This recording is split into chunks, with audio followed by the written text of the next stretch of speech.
Okie dokie. Problem number 8B, and I'm just now noticing that there's no 7, so sorry.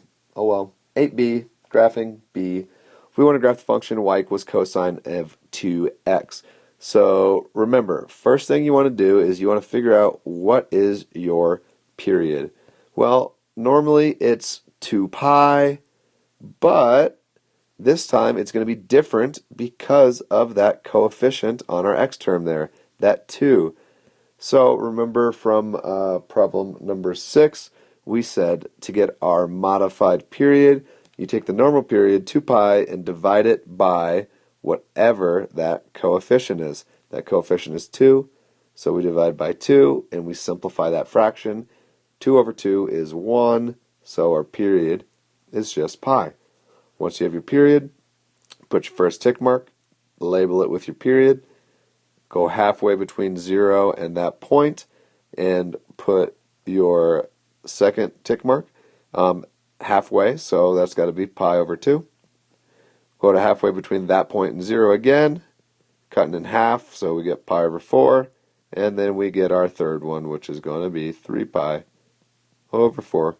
And again, because 1 pi over 4, 2 pi over 4, 3 pi over 4, 4 pi over 4. We could keep going forever and ever and ever and ever, but we won't.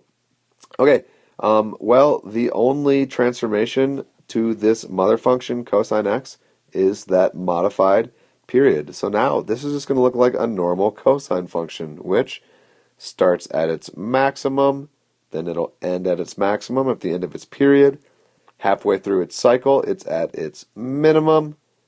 Quarter of the way through, it's at 0, and 3/4 of the way through, it's at 0. And you can sketch that in. Holy crap, that is so quick. Again, if you don't know it, go to the unit circle. Cosine of 0, it's at its maximum there because we're talking x values. Cosine of a quarter of the way through its cycle, it's 0 because, again, cosine is x values and we're straight up and down. So that's where that 0 is coming from. 3/4 of the way through its cycle, cosine is at its minimum value, so we get that guy right there. 3/4 of the way through its cycle, I don't know, I think I just said 3/4, I meant to say halfway for that one. But 3/4 of the way through a cycle, we are straight down. Again, so no left, no right, because we're talking about x values. So again, we get that 0 value there. And then finally we end up where we started, back up at the top.